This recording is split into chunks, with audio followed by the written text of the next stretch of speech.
सोचा कि बहन भूखी रहेगी तो भूखी रहेगी। एक भाई ने दिया लिया और एक भाई ने छलनी की ओट छलनी देकर दीवार की ओट लेकर दीवार चास के छलनी के से ढक दिया और आकर कहा कि बहन तेरा चाँद तो आया, देख ले, अर्घ दे ले। बहन अपनी भाभीियों से बोली कि आओ भाभी अर्घ दे लें। सारी भाभियाँ बोली भाई जी तुम्हारा चांद उगा होगा, हमारा चांद तो रात को ही उगेगा। तब वे अकेले ही अर्घ दे दिया। भाइयों के साथ जीप में बैठ गई। पहले गस्से में बाल आया, दूसरे गस्से में कंकड़ निकला और तीसरे गस्से में तोड़ते ही ससुराल से बुलावा आ गया। कहा कि भाई का आदमी बहुत बीमार है, जल्दी भेजो। जब माँ बहन के पहनने के लिए माँ ने बहन के पहनने के लिए 3 बार बुच्चा खोला, तीनों बार गंदे कपड़े निकले। तब भाई का को धोला कपड़ा पहनाकर ससुराल भेज दिया। सोने का टका पल्ले में बांध दिया और बोली कि रास्ते में कोई भी मिले उसके पैर छूती चाहिए और जो सुहाग का आशीष दे उसे दे दियो। उसे सोने का टका उस सोने के टके को लेकर पल्ले की गांठ में बांध लियो। ये बेटी से ये कहकर विदा कर दी। रास्ते में जो मिले उस पर के पैर छुए, सबने आशीर्वाद दिया कि सीली हो, सबीरी हो, बहुत भैया की बहन हो, अपने भाइयों का सुख देख। उनमें से किसी ने भी सुहाग का आशीष नहीं दिया। ससुराल में पहुंचने पर छोटी ननंद दरवाजे पर खड़ी थी।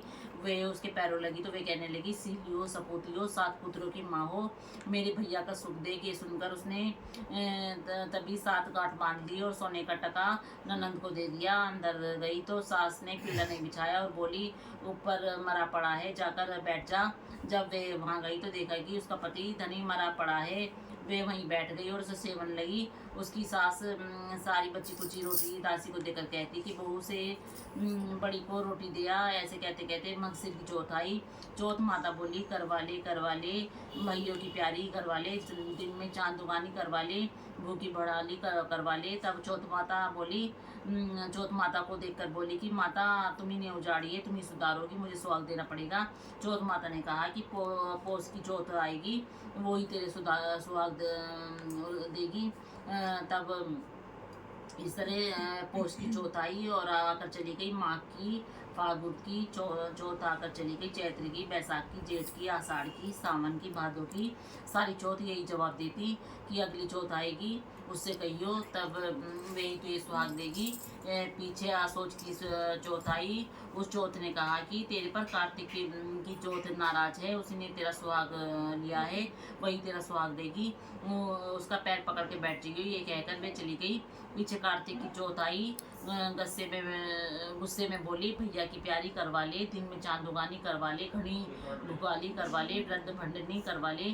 तब साहूकार की बेटी पैर पकड़ कर बैठ गई और रोने लगी। हाथ जोड़कर बोली हे चौथ माता, मेरा सुहाग तेरे हाथ में है, वो तुम्हें देना पड़ेगा। चौथ माता बोली छोड़ पापनी हत्यारनी, मेरा पग क्यों पकड़ कर बैठ गई।